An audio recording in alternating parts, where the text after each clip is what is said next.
चुनी हुई सरकार जिसको लोगों ने 2/3 मेजॉरिटी दी है, आज उस सरकार की कोई सुनवाई नहीं है। तो मुझे बताइए, ये दिलों की दूरियां और ये दिल्ली की दूरियां कैसे खत्म हो सकती है?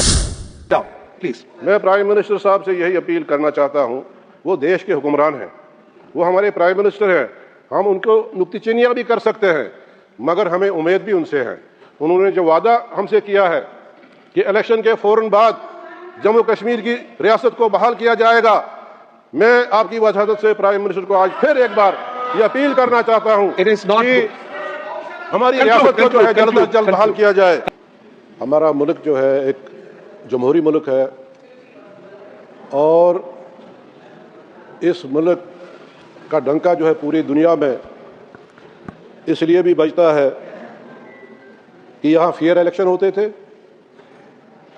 यहाँ इलेक्शन कमीशन ऑफ इंडिया जो है अच्छी सरकारें देते थे और जो सरकारें लोगों का अच्छी तरीके से काम करते थे।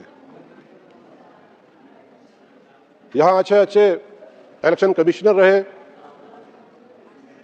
टीएन सेशन जिनके कार्यकाल में अच्छे रिफॉर्म्स हुए, उन्होंने वोटर आईडी, मुझे याद है कि उनके वक्त में ही वो निकला और उनकी हमेशा ये कोशिश होती थी कि ज़्यादा से ज़्यादा लोग जो हैं उनको वोटर लिस्ट में डाला जाए ताकि वो अपने हक का इस्तेमाल करें। जनाब वाला, जहाँ तक जम्मू कश्मीर की बात है, 10 साल के बाद जम्मू कश्मीर की असेंबली के चुनाव हुए और उसके 1 साल बाद राज्यसभा के इलेक्शन हुए। आपको इसी से अंदाजा होना चाहिए कि जम्मू कश्मीर की तरफ ये सरकार जो है ये कितनी सीरियस है। मैं फिर भी इलेक्शन कमीशन ऑफ इंडिया का शुक्रिया अदा करना चाहता हूं। इसलिए शुक्रिया अदा करना चाहता हूं कि हमें कोई उम्मीद नहीं है। जहां पे बाबा साहब अंबेडकर का जो आईन है, जो कॉन्स्टिट्यूशन है, उसको एक तरफ रख के जम्मू कश्मीर के फैसले लिए जाएं, तो वहां मैं कहता हूं कि जम्मू कश्मीर के लोग जो हैं बहुत इस मामले में जो है नाउम्मीद हैं, उनको कोई उम्मीद नहीं है। जनाब वाला, यह एसआईआर की बात चल रही है। मैं कहता हूं इस सेकुलर मुल्क में कम से कम एसआईआर की डिबेट नहीं होनी चाहिए थी। अगर election commission of India fair होता तो आज जो पूरे मुल्क के लोग जो हैं जो उन पे उंगली उठा रहे हैं, ऐसा कभी नहीं होता। इलेक्शन रिफॉर्म्स जो यहां चर्चा चल रही है, हमने 4 साल पहले जम्मू कश्मीर के लोगों ने यह भुगता है। 4 साल पहले जब हदबंदी कमीशन मुकर्रर हुआ, उसने लाइनें खींचनी शुरू कर दी तो समाज को 2 हिस्सों में बांट दिया। हमने बड़े दरवाजे खटखटाए, हदबंदी कमीशन के पास भी गए, इलेक्शन कमीशन ऑफ इंडिया के पास भी गए। हमने कहा नाइंसाफी हो रही है, समाज को बांटा जा रहा है, जम्मू को कश्मीर के साथ मिलाया जा रहा है, गली कोचे जो हैं उनको डिवाइड किया जा रहा है, मगर मुल्क के किसी कमीशन ने हमारी बात नहीं सुनी। नतीजा ये हुआ कि उसके बाद इलेक्शन हुए। बहरहाल इलेक्शन में क्या हुआ, जम्मू में तो बीजेपी का दबदबा चला, मगर कश्मीर वैली में बीजेपी को रिजेक्ट किया और जो हदबंदी कमीशन था, जो डिलिमिटेशन कमीशन था, वो जम्मू कश्मीर के लोगों ने जवाब दिया कि आपने जो गलत किया है, मगर ये लोग हैं जो सही फैसला जो है जमातों को सिखाते हैं। जनाबे वाला,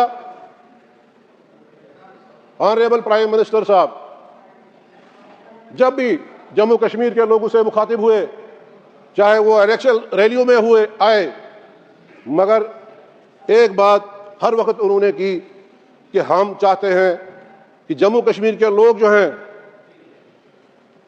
उनके साथ हम दिलों की दूरियां और दिल्ली की दूरियां कम करना चाहते हैं। मगर हो क्या रहा है जनाबे वाला, हो ये रहा है कि 2019 के बाद हमारे हजारों नौजवान और बुजुर्ग जो है वो जेलों में बंद हैं, कोई सुनवाई नहीं है। तो आप ही बताइए ऑनरेबल वाइस चेयरमैन साहब, कहां से दिलों की दूरियां और दिल्ली की दूरियां खत्म हो सकती हैं? हमारे बेगुनाह लोगों के घर तोड़े जा रहे हैं, हमारे जर्नलिस्टों के घर तोड़े जा रहे हैं, कोई सुनवाई नहीं। तो मुझे बताइए कि ये दिलों की दूरियां और दिल्ली की दूरियां कहां खत्म हो सकती हैं? एक चुनी हुई सरकार जिसको लोगों ने 2/3 मेजॉरिटी दी है, आज उस सरकार की कोई सुनवाई नहीं है। तो मुझे बताइए ये दिलों की दूरियां और ये दिल्ली की दूरियां कैसे खत्म हो सकती है?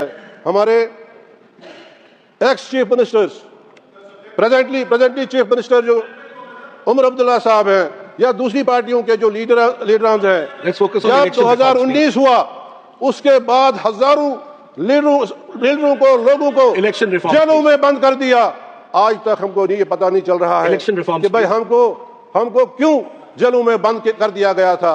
क्या इससे दिलों की दूरियां और दिल्ली की दूरियां खत्म हो सकती है? हमारे बच्चे जो मेरिट पे सेलेक्ट हो रहे हैं, अब जब कॉलेज उनको अलॉट किए जा रहे हैं, जब कॉलेज अलॉट किए जा रहे हैं, वहां भी हिंदू मुस्लिम का कारण जो है वो हो रहा है। तो कैसे हमारे प्राइम मिनिस्टर का ये कहना कि भाई दिलों की दूरियां और दिल्ली की दूरियां जो है खत्म हो जाएंगी? मैं हमारे tourist destinations, Honorable member, we are speaking on election reform. I only request you to focus on the sir मैं खत्म कर रहा हूं। हमारी टूरिस्ट डेस्टिनेशंस जो हैं उनको बंद किया गया है। हमारा जम्मू कश्मीर का हर इंसान वो जो है टूरिज्म पे डिपेंडेंट है। पहलगाम का हमला हुआ, हमने हमेशा जम्मू कश्मीर के बच्चे ने सड़क पे आकर उसकी मजम्मत की, मगर उसके बाद पूरे जम्मू कश्मीर के टूरिस्ट डेस्टिनेशन जो है उनको जो है बंद कर दिया गया। लिहाजा मुझे आप बताइए कि कैसे दिलों की और दिल्ली की दूरियां जो है खत्म हो जाएंगी? जनाबे वाला ईडी और एनआईए जो है गली को हर जगह जो है जिससे हमारे नौजवानों का जो है नौजवान जो है डिप्रेशन में आ गए हैं। I'm sorry, honorable member. You talk on election reforms, I'll allow you. Sir, बस एक मिनट में yes, please. Election reforms. Election reforms. Yes, please. Please sit down. Please. मैं प्राइम मिनिस्टर साहब से यही अपील करना चाहता हूं। वो देश के हुक्मरान हैं, वो हमारे प्राइम मिनिस्टर हैं, हम उनको नुक्तिचीनियां भी कर सकते हैं, मगर हमें उम्मीद भी उनसे है।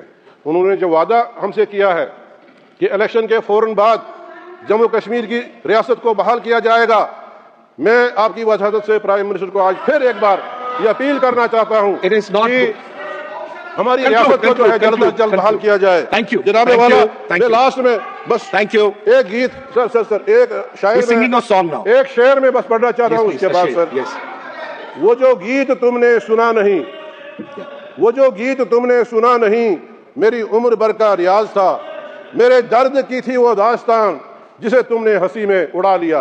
शुक्रिया जनाब।